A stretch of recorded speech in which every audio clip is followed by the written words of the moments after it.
आचार्य जी प्रणाम। इस अध्याय में निश्चयात्मिका बुद्धि का उल्लेख है।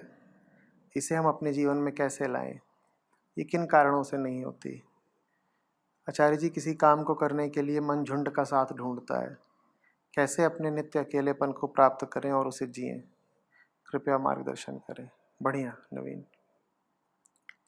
निश्चयात्मिका बुद्धि वो बुद्धि है जिसने 50 जगह लगना छोड़ दिया। जैसे जब भावना की बात हो रही थी तो हमने कहा था ना, 50 विषयों के प्रति अगर भावनाएं हैं तुम्हारी, कैसी भी भावना, अच्छी भावना, बुरी भावना, पाने की भावना, मिटाने की भावना, राग चाहे द्वेष, अपनेपन की भावना, पराई की भावना, 50 के प्रति भावना है तो फिर कृष्ण भावना तुम में नहीं हो सकती।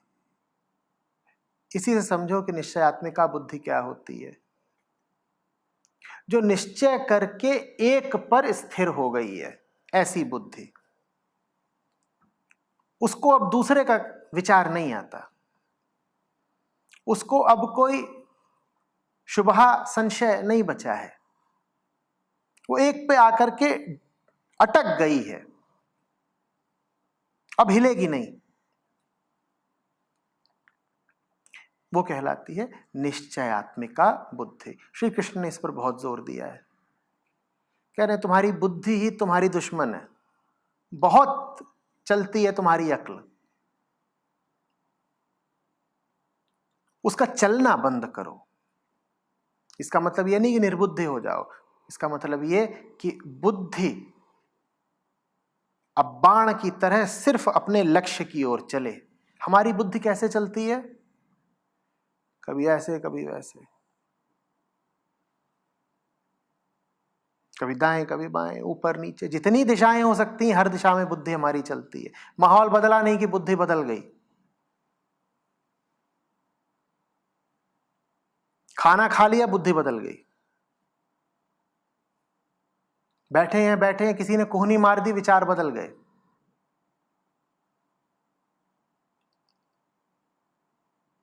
निश्चयात्मिका बुद्धि वो जो अर्जुन की गांडीव से छूटे हुए तीर की तरह,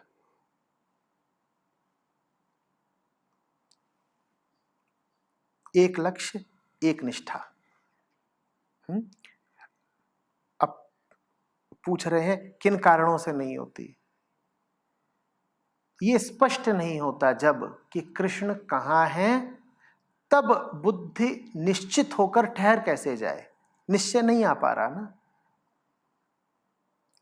50 जगह कृष्ण दिखाई दे रहे हैं तो बुद्धि 50 जगह भाग रही है। चाहिए बुद्धि को कृष्ण ही, पर कृष्ण जहां है वहां नहीं दिखाई दे रहे। इसमें भी दिख रहे हैं, उसमें भी दिख रहे हैं, यहां भी दिख रहे हैं, वहां भी दिख रहे हैं। ऐसे में आजमा लेना चाहिए। अगर बहुत जगह लग रहा हो कि कृष्ण ही कृष्ण है, ये भी प्यारे, ये भी प्यारे, ये भी प्यारे, ये भी प्यारे, तो आजमा लेना चाहिए।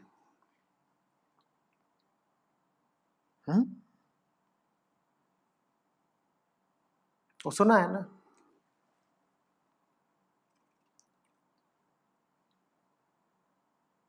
कि एक जादूगर ने एक राजा की 10 प्रतिमाएं बना दी। उसमें से एक थी लोहे की, बाकी थी मोम की। और राजा से कहा कि अगर असली प्रतिमा जो है लोहे की, वो तुमने एक ही प्रयास में पहचान ली, तो तुम जो कहोगे वो तुमको मैं दूंगा, नहीं तो ऐसा जादू मारूंगा कि यही मृत्यु हो जाएगी तुम्हारी। और एक ही तुमको अवसर मिलेगा, एक बार में पहचानना है असली कौन सी। दिखने में हूबहू एक सी वो सब। तो राजा ने क्या कहा? राजा ने ये नहीं कहा कि चलो पहचानते हैं, राजा ने कहा चलो आजमाते हैं। ये नहीं कहा कि प्रयास करके पहचानते हैं। छूना मना था, ये नहीं था कि जाकर के छू के बता दो कि मोम की कौन सी है। और प्रयास तो एक ही बार कर सकते थे, तो एक ही बार छू पाते। उसमें अधिक से अधिक यही पता चलता कि नकली कौन सी है, असली वाली कहां छुपी है कैसे पता चलता। तो राजा ने क्या कहा, आजमाते हैं। तो क्या करा राजा ने, आग लगा दी। तो आग लगा दो नवीन, जो असली होगा वही बचेगा, बाकी सब जल जुला के खाक हो जाना है। असली नकली की पहचान ही आग लगाने पर होती है। डरते क्यों आग लगाने में? दुनिया में सब कुछ तो नकली नहीं है ना, जो नकली होगा वही राख होगा, और यही प्रयोग हम कभी करते नहीं।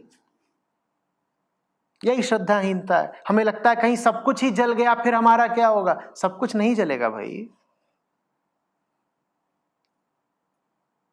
और अगर सब कुछ ही नकली है तो सब कुछ ही जल जाए।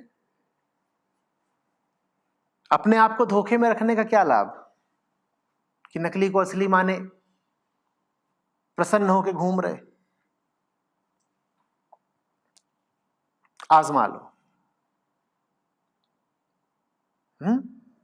मोम के सौदागर बहुत होते हैं, वो आंच नहीं बर्दाश्त कर पाएंगे।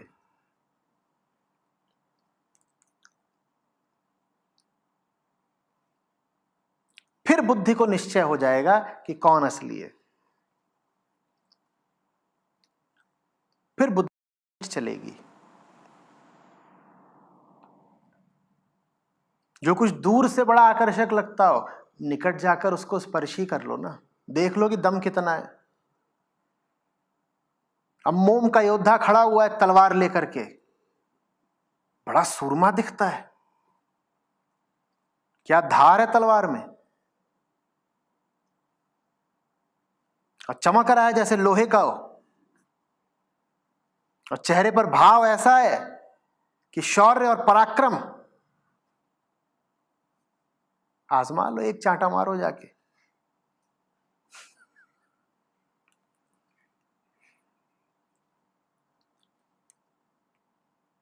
उसकी तलवार को ही जरा रगड़ दो, असली होगी तलवार तो खून तुम्हारा बहेगा, और नकली होगा सूरमा तो तलवार हाथ में आ जाएगी।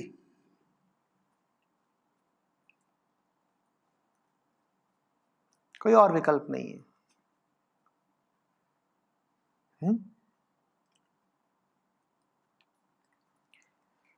फिर कह रहे हैं कुछ भी करने के लिए मन झुंड ढूंढता है, कैसे अपने नित्य अकेलेपन को प्राप्त करें और उसमें जिएं। मैं फिर वही कहूंगा, झुंड के साथ हो लो। झुंड को छोड़ने का इससे अच्छा कोई तरीका ही नहीं। झुंड से यारी कर लो, घुस जाओ बिल्कुल झुंड में। अगर इंसान होगे और थोड़ी भी सच्चाई होगी तुम्हारे दिल में, तो झुंड को छोड़ के भागोगे। जितनी गहराई से घुसोगे उतनी तेजी से भागोगे। झुंड भी, भीड़ भी आकर्षक दूर दूर से ही लगते हैं।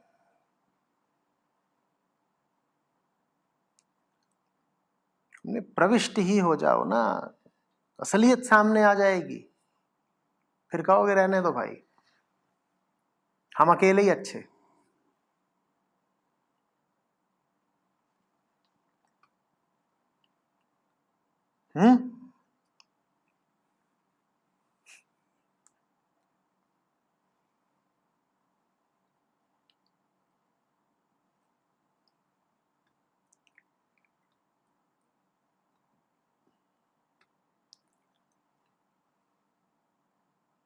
जो बहुत बुला रहा हो उसके पास चले ही जाना चाहिए।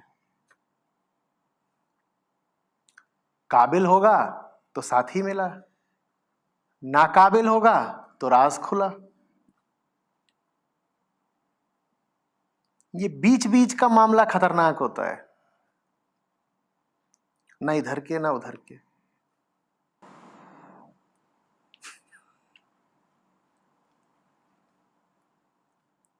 हम्म